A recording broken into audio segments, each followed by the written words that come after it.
ये भी important topic है, इसको आपने पिछले क्लासेस में पढ़ा है, हाइजेनबर्ग का अनिश्चितता का सिद्धांत। तो आपके एग्जाम में क्वेश्चन आता है तो आपको सबसे पहले रूपरेखा बनाना है, प्रस्तावना, कथन, गणितीय रूप, इसकी व्याख्या करके इसकी भौतिक संकल्पना क्या है या इसका फिजिकल इंपॉर्टेंस क्या है इसको समझाना है। तो प्रस्तावना में क्या है कि इलेक्ट्रॉन की द्वैत प्रकृति के कारण 1927 में हाइजेनबर्ग ने अनिश्चितता का सिद्धांत दिया। ठीक है, अब उन्होंने क्या कहा था, इसका कथन क्या है, इस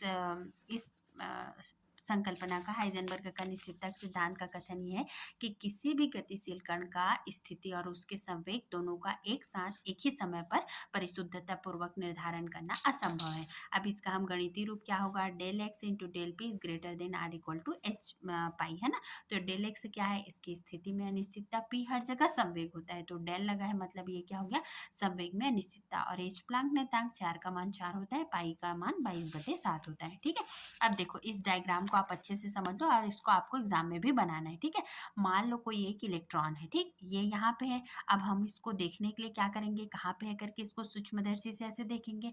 उसके बाद हमने एक प्लांक का सिद्धांत पढ़ा था कि किसी भी ऊर्जा के स्रोत से ऊर्जा का विकिरण ऊर्जा के छोटे छोटे पैकेट्स के रूप में होते हैं, जिसे फोटॉन कहा जाता है। तो इसको देखने के लिए इसमें हम क्या किए, फोटॉन आपतित किए, है ना। अब यहाँ से क्या हुआ, फोटॉन ऐसे टकराया तो ये यहाँ नहीं रहेगा, इधर से ये क्या हो गया, परावर्तित हो गया, है ना, ऐसे यहाँ से चला गया।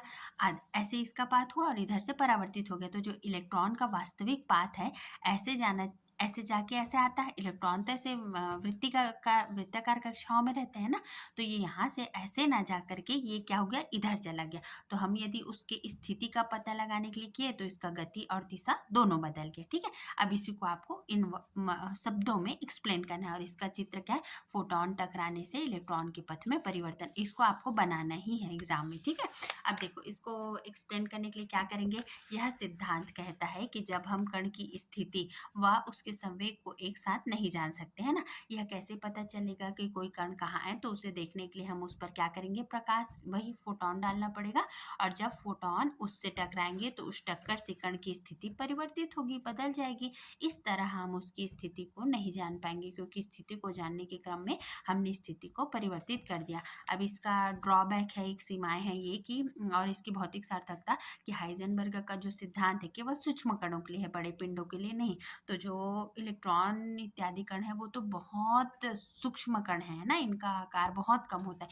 तो ये क्या है, यह नियम केवल छोटे कणों पर लागू होता है, कि जैसे सपोज एक एग्जांपल लेते हैं ना, यदि हम पत्थर मारते हैं, ठीक है, पत्थर मारते हैं या फिर सिंपल हम फूंक मारते हैं, तो मान लो कॉटन का छोटा सा टुकड़ा है तो फूंक मारे तो उसका पोजीशन चेंज हो जाएगा। पर यदि वहीं पे 10 किलो का पत्थर का टुकड़ा है तो हम फूंक मारेंगे तो उसके पोजीशन में चेंजेस आएगा क्या, नहीं आएगा। सेम उसी तरह से ये एक्सप्लेन कर सकते हैं कि यह नियम केवल उन सूक्ष्म वस्तुओं या छोटे कण पर लागू होगा जिसका स्थान और वेग बदल जाता है जब उससे फोटॉन टकराते हैं, परंतु स्थूल पिंड मतलब बड़े पिंड का वेग और स्थिति फोटॉन के टकराने से नहीं बदलता। तो हमारे दैनिक जीवन में ज़्यादातर स्थूल पिंड है, ना कि सूक्ष्म है। तो ये आपका हाइजेनबर्ग का थ्योरी कंप्लीट। Thank you.